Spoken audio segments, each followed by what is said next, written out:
The field storage lot sits at the end of a two-track lane off a county road that sees maybe a dozen vehicles a day during the growing season, and fewer than that after harvest wraps, and the farm traffic thins out to nothing. It is not a monitored lot. It is not a fenced lot. It is a flat gravel pad at the back corner of a rented field that 4 different operators in the area use by informal agreement with the landowner, leaving equipment there between seasons because it is centrally located relative to their various rented acres, and because the alternative is hauling machines back to home places that are already crowded with iron and do not have room for everything that needs to sit somewhere between October and April. The arrangement has worked for years. Nobody has ever had a problem with it. The operators who use the lot know each other, know whose equipment is whose, and have the kind of low-level mutual awareness of what belongs there that passes for security in a rural community where equipment theft is understood as something that happens but is not expected to happen here specifically. Frank Delacroix parks his Massey Ferguson 8650 on that lot on the second Friday of November in 2017 after the last of his corn is in the bin and the machine has been blown out and fogged and prepared for winter storage, the way Frank prepares every machine for winter storage. Which is completely incorrectly, because Frank is the kind of operator who does not cut corners on equipment care, even at the end of a long season, when cutting corners would be easier and the consequences would not show up until spring.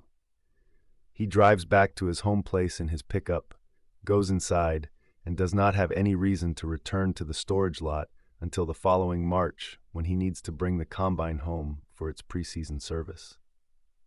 The machine is not there in March. Frank stands at the edge of the gravel pad on a cold morning in the first week of March and looks at the space where the 8650 should be and goes through the same sequence of disbelief that anyone goes through when something large and familiar and expected is simply absent from the place where it should be. He checks with the other operators who use the lot. None of them has moved it. None of them saw anything. He drives the section roads in every direction from the lot looking for any sign of a machine that size having been moved recently, which is a rational thing to do and which produces nothing, because whatever happened to the 8650 did not happen recently and did not happen carelessly.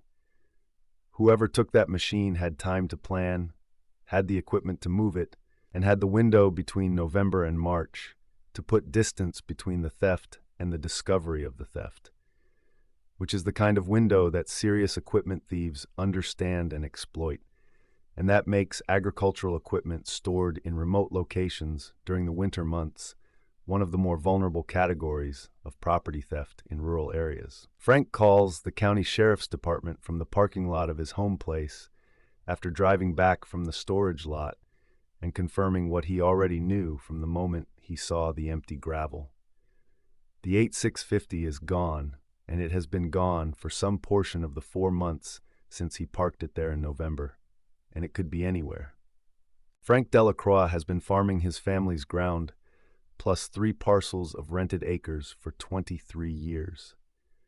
The 8650 is his primary combine, the machine that brings in his crop every harvest, and losing it in the window between seasons means that he is facing a planting and growing season without a confirmed harvesting plan, which is a particular kind of operational anxiety that only makes sense to someone who understands how far in advance the logistics of a grain farming operation need to be organized to function efficiently. He cannot simply buy a replacement in March.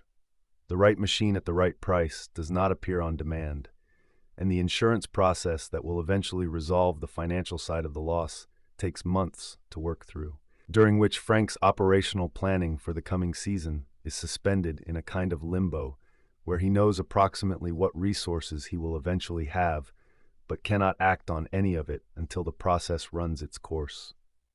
He manages the harvest that year through a combination of a custom harvesting arrangement and the loan of a neighbor's machine during a week when the neighbor's own harvest is paused by weather.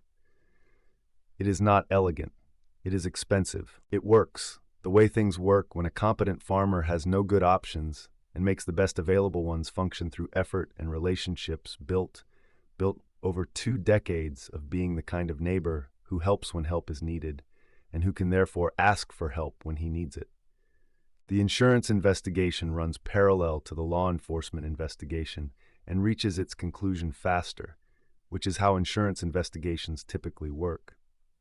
The law enforcement investigation identifies the storage lot, documents the absence of the machine, notes the lack of witnesses and surveillance, and establishes that the theft occurred sometime in the 4-month window between November of 2017 and March of 2018, which is not a useful timeline for investigative purposes, because 4 months is long enough for a machine to have moved through multiple ownership transfers and crossed multiple state lines before anyone knew to look for it.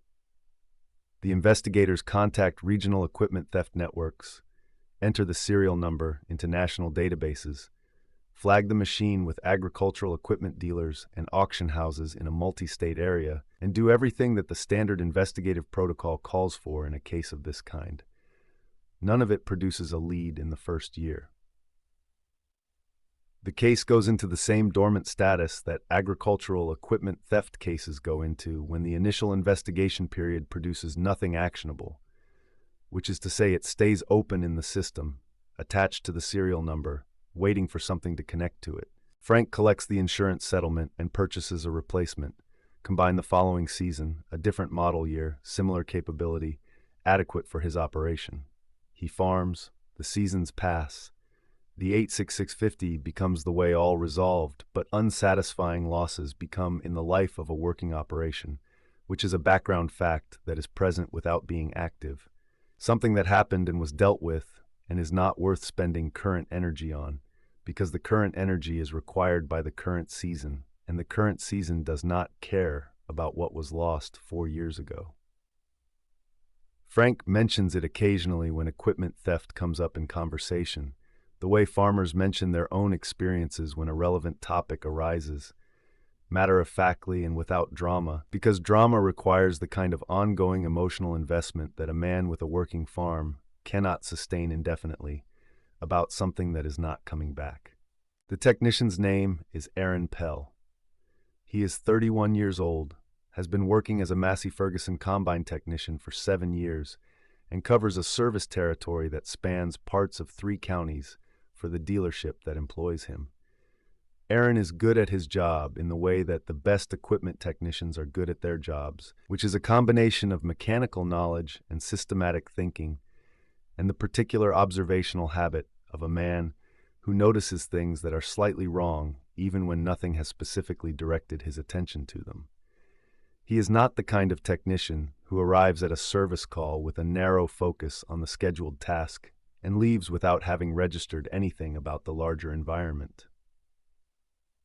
He is the kind who walks through a yard and sees what is there and files it, not deliberately, not as a formal process, but as the background operation of a mind that has been trained by years of diagnostic work to notice discrepancies. Discrepancies are what lead to diagnoses. A technician who does not notice discrepancies misses things that matter. Aaron is at a farm in the fall of 2023 for a scheduled pre-harvest service on a customer's combine. The service call is routine. The machine is in good condition. The work takes most of the morning and proceeds without complication. While he is working, he is aware in the peripheral way of someone focused on a primary task that there are other machines in the yard, the normal accumulation of iron that a mid-sized grain operation parks in various locations around the buildings and the lot. He is not examining those machines. He is not thinking about those machines. But he sees them, the way you see the background of a room you are working in, registered without attention. One of them is a combine parked along the grain bin row, not the customer's primary machine, positioned in the way of a machine that has been there for some time and is not in regular current use. The discrepancy registers when Aaron is loading his service vehicle at the end of the call. He does not know immediately what has registered or why. He knows something has caught his attention in a way that has not resolved into a specific thought yet, and he has learned over 7 years of diagnostic work to follow that unresolved attention rather than dismiss it, because dismissed discrepancies are the ones that become problems later. He walks over to the second combine. He is not accusing anyone of anything. He is following the habit of a man who notices things and checks what he notices. The machine is a Massey Ferguson combine, older than the customer's primary machine. The condition is reasonable for its age. There is nothing obviously wrong with it from the outside. Aaron walks around it the way he walks around any machine, and when he reaches the identification plate, he reads the serial number in the automatic way of a technician who reads serial numbers on every machine he encounters, because serial numbers are the primary identification system of his trade, and reading them is as automatic as reading a name tag. The number does not mean anything to him immediately. It is a number. He continues around the machine, finishes his exterior check, and walks back to his service vehicle.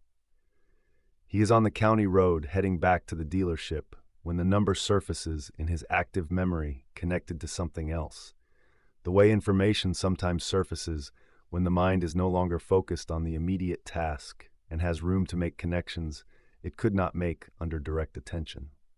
2 years earlier, Aaron processed a parts order for a customer that had generated a discrepancy in the dealer management system. A cross-reference error between the serial number on the order and the registration in the system that required a manual override to process. The number he had to manually enter to resolve that discrepancy was not a number he would normally have retained.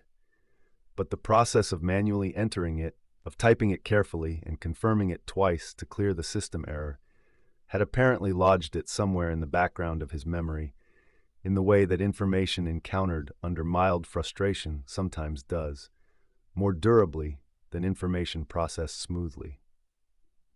He pulls over on the county road and looks at the number he wrote in his service log while he was at the machine, the automatic documentation habit of a man who records what he encounters on every call. He looks at it for a moment. Then he calls the dealership and asks the parts department to pull the record of the manual override from 2 years earlier and read him the serial number that caused the discrepancy. The numbers match.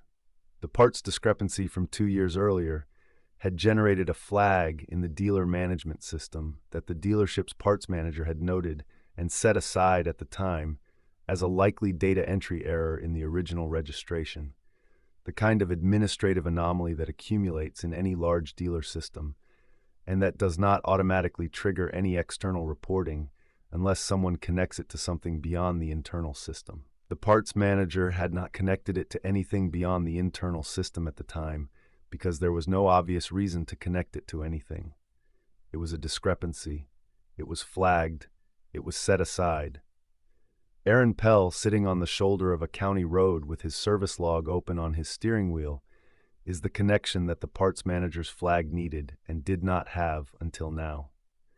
He calls the dealership service manager. He explains what he found and where and how. The service manager contacts the dealership's law enforcement liaison, a role that the larger agricultural equipment dealers main specifically for situations involving stolen equipment identification, and the liaison runs the serial number against the National Stolen Equipment Database within the hour. The result comes back with Frank Delacroix's name attached to a theft report filed in March of 2018, originating from a county 3 states away. The investigation that follows moves faster than the original theft investigation, not because law enforcement resources are applied more intensively, but because the machine has been found and the ownership chain can be traced forward from a known current location, rather than searched backward from a theft site with no witnesses and no timeline. The farm where Aaron found the combine belongs to a man named Gerald Tunstall, who purchased the machine 4 years earlier from a dealer lot in a state adjacent to where the theft occurred. Gerald Tunstall is not the man who stole the combine. He is a farmer who bought a machine from a dealer, received documentation, paid by check through a financing arrangement that left a paper trail, and has been operating the machine as part of his harvest fleet for 4 seasons with no knowledge that it was anything other than a legitimately purchased used combine. The dealer from whom Gerald bought it has since closed, which complicates the documentation trail but does not eliminate it, because dealer records of that kind are maintained in state licensing databases that investigators can access. The machine between the dealer and the original theft passed through two additional transactions, both private sales, both in states between the theft location and the dealer that eventually sold to Gerald. Each transaction added a layer of apparent legitimacy to documentation that began as fraudulent and accumulated the appearance of normal commercial history as it moved through the market. Frank Delacroix receives a phone call from an investigator in the fall of 2023, 6 years and several months after he parked his combine on that gravel lot in November of 2017. The investigator explains the identification, the location, the current owner's situation, and the process that will follow. Frank is sitting at his kitchen table when he takes the call, and he stays sitting there for a while after the call ends, not because the news is bad, but because it requires a kind of mental reorientation that does not happen instantly. The adjustment from a settled accounting of something as permanently lost to the new fact of its existence in a specific location 3 states away in another farmer's equipment yard. The combine he wrote off, the machine he replaced, the loss he processed and moved past and stopped thinking about as anything other than a thing that happened, is a physical object on a gravel lot 3 states away, and the legal system now has to determine what happens to it. Gerald Tunstall retains an attorney the same week the investigator contacts him. Frank retains one as well. The insurance company that paid Frank's original settlement is notified and asserts its subrogation interest, which is the same complication that arises in every equipment recovery case where an insurance settlement has already been paid. The insurer's legal right to recover its payment from the recovered asset before the original owner sees any financial benefit from the recovery. Gerald's attorney argues the good faith purchaser position, which has legal standing in most jurisdictions as a partial defense against the full loss of property purchased without knowledge of its stolen status. Frank's attorney argues the original ownership position. The insurance company's attorneys are present in the background of every negotiation, not visibly but structurally, because no settlement can be reached without accounting for the subrogation interest that their client holds. The negotiation takes 5 months. The outcome is a structured settlement in which Gerald Tunstall surrenders the machine in exchange for a payment negotiated between his attorney, Frank's attorney, and the insurance company that represents a partial reimbursement of what Gerald originally paid, sourced from the insurance company's recovery fund, which exists precisely for this kind of situation.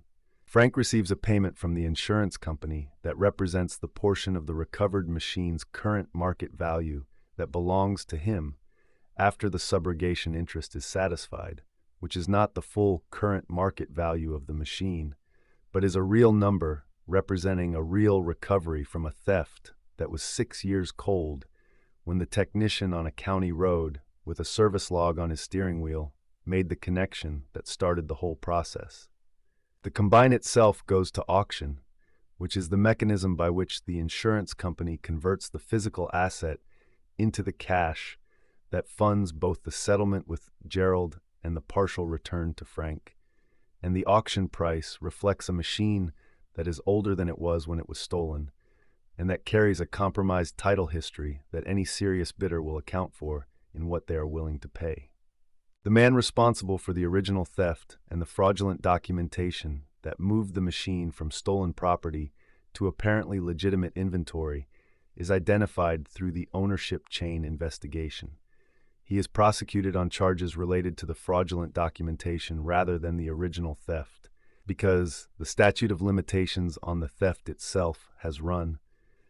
But the documentation fraud falls under a different charging framework with a different limitations period, and the prosecution is successful enough to result in a conviction on reduced charges and a sentence that the prosecutor's office describes as appropriate to the circumstances, and that Frank Delacroix, when he reads the outcome in a brief email from his attorney, describes as less than what it should have been and more than he expected, which is the kind of complicated accounting that real justice typically produces when it arrives years late and through a process that nobody controlled and that easily could have produced nothing at all. Aaron Pell is back in his service territory 2 weeks after the investigation concludes, running his normal schedule of pre-harvest checks and in-season repairs and parts runs and the general operational continuity of a working equipment technician in the middle of a busy fall. He does not think about the serial number case constantly or dwell on it as a defining event in his professional history. He thinks about it occasionally, in the way you think about something that happened because of a habit you maintain without being certain it will ever matter. And then it mattered, and the mattering was real and had consequences that extended well beyond his service log and his Tuesday morning drive down a county road. He continues to record serial numbers on every machine he encounters. He continues to notice discrepancies and follow them rather than dismiss them. He does not do this because of what happened with the Delacroix combine. He did it before the Delacroix combine, and he will do it after, because the habit is not contingent on producing outcomes. The habit is the point. The outcomes are what the habit makes possible when the conditions for them exist, which they do not always and cannot be predicted to, and which is exactly why the habit has to be maintained unconditionally and not selectively.